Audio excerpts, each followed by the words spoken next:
بسم الله الرحمن الرحيم.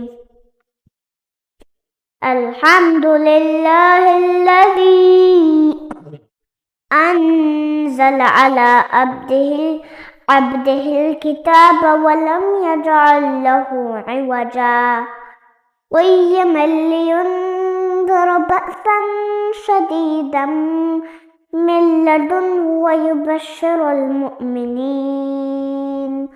ويبشر المؤمنين الذين يعملون الصالحات أن لهم أجرا حسنا.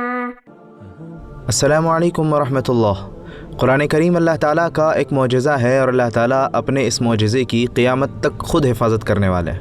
صدیوں سے اسلام مخالف قومیں قرآن پاک کو مٹانے کے لیے اپنے سارے پینترے آزما چکی ہے، لیکن افسوس وہ قرآن پاک میں زیر یا زبر کی بھی تبدیلی نہ کر سکی، اور آج ہم دیکھتے ہیں کہ آنکھوں سے معذور اور نابینا افراد بھی قرآن کریم کی بہترین قرأت کرتے ہوئے نظر آتے ہیں۔ آج کی ہماری ویڈیو ایک ایسے ہی خوبصورت اور معصوم نابینا بچے کی ہے جو اپنی بہترین آواز میں قرآن پاک کی تلاوت کرتا ہوا نظر آ رہا ہے۔ دوستو، قرآن پاک اللہ تعالیٰ کا نور ہے جو ہمیں راہ حق بتاتا ہے، زندگی گزارنے کے رہنما اصول بتاتا ہے۔ اللہ تعالیٰ اس مخلص بچے کے قرآن پاک پڑھنے کو قبول فرمائے اور ہمیں بھی قرآن پاک پڑھنے کی توفیق عطا فرمائے۔ اس ویڈیو کے بارے میں آپ کی کیا رائے ہے؟ کمنٹ سیکشن میں اپنی رائے ضرور لکھیں۔ نفسك على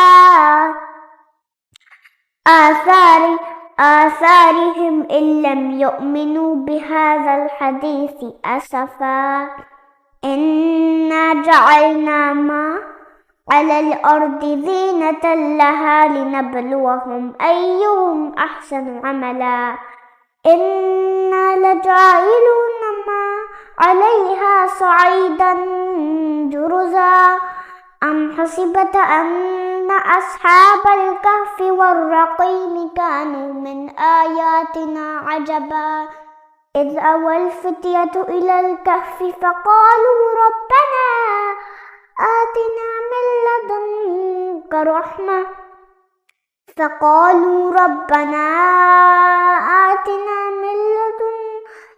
رحمة وهيئ لنا من أمرنا رشدا.